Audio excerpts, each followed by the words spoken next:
Tu connais forcément les acras de morue, cette petite pépite de la cuisine antillaise qu'on adore grignoter à l'apéro. Mais entre nous, ceux du commerce sont souvent trop gras ou trop élastiques ou pleins d'additifs.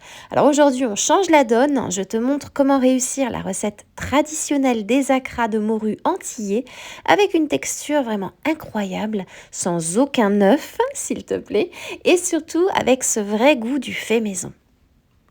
On attaque avec le poisson. Alors j'ai choisi 300 g de cabillaud frais parce que c'est plus rapide à préparer. Le cabillaud et la morue, c'est exactement le même poisson. La morue est simplement la version salée. Alors si tu optes pour de la morue, pense bien à la dessaler à l'avance. Je coupe mon poisson en petits morceaux pour aider mon petit robot mixeur et je le mixe bien finement.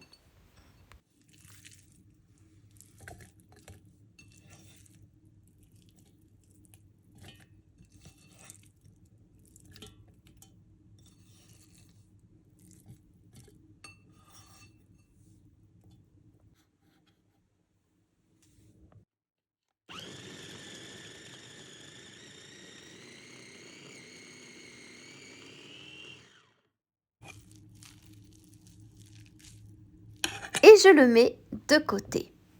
Pour l'assaisonnement, c'est là que tout se joue. Dans le mixeur, je balance un demi-oignon, une cuillère à café d'ail en poudre.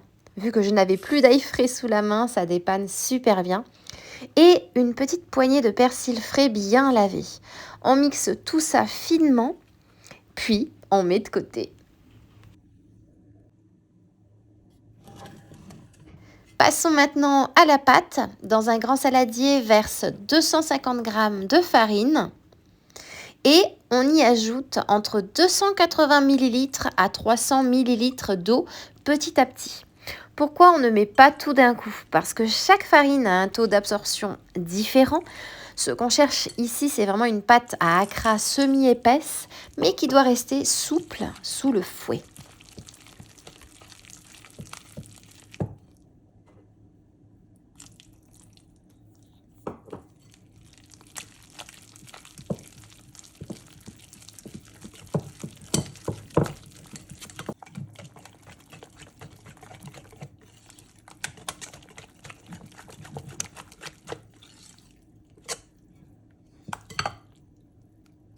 Une fois que la base est prête, j'incorpore mon poisson haché, puis mon mélange aromatique oignon-persil.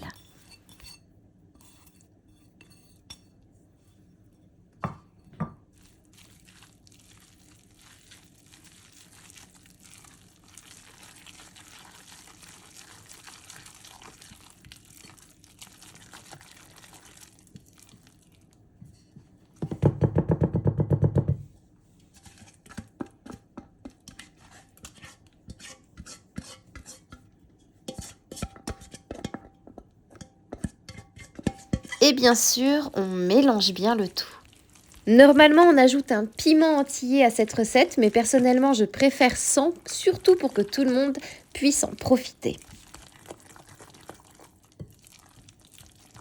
Et c'est le moment de saler et poivrer. N'hésite pas à goûter un tout petit peu ta pâte crue pour vérifier si l'assaisonnement te convient. C'est vraiment maintenant ou jamais.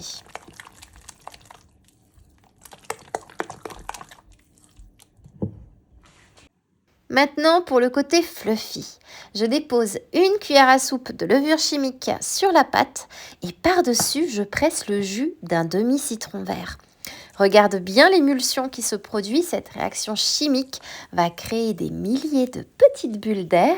C'est ça qui remplace l'œuf et qui va rendre des acras ultra légers.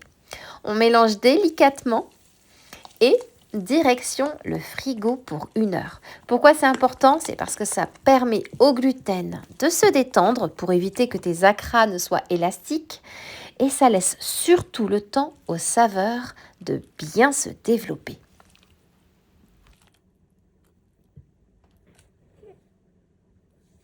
Et maintenant, c'est l'heure de la friture.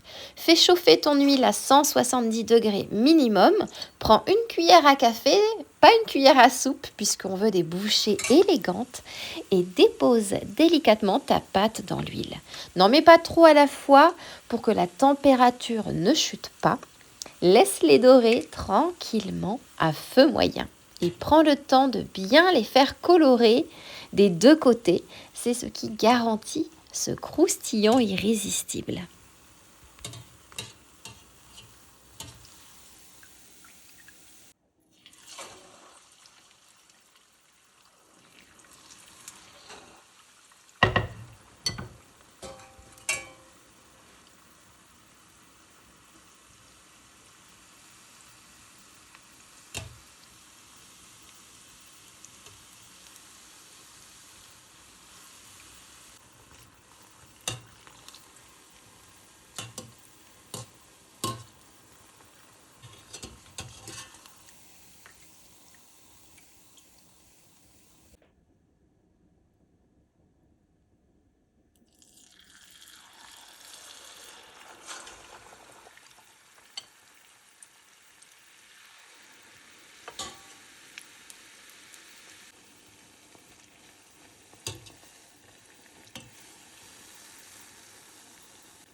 Et voilà, c'est magnifique. À l'extérieur, c'est super croustillant et à l'intérieur, c'est d'un moelleux, c'est presque aérien.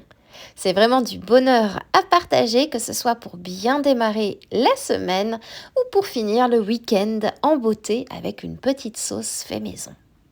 Et n'oublie pas, s'il t'en reste, ce qui m'étonnerait, ils se conservent au frigo, mais repasse-les toujours au four ou au air fryer pour qu'ils retrouvent leur croustillant.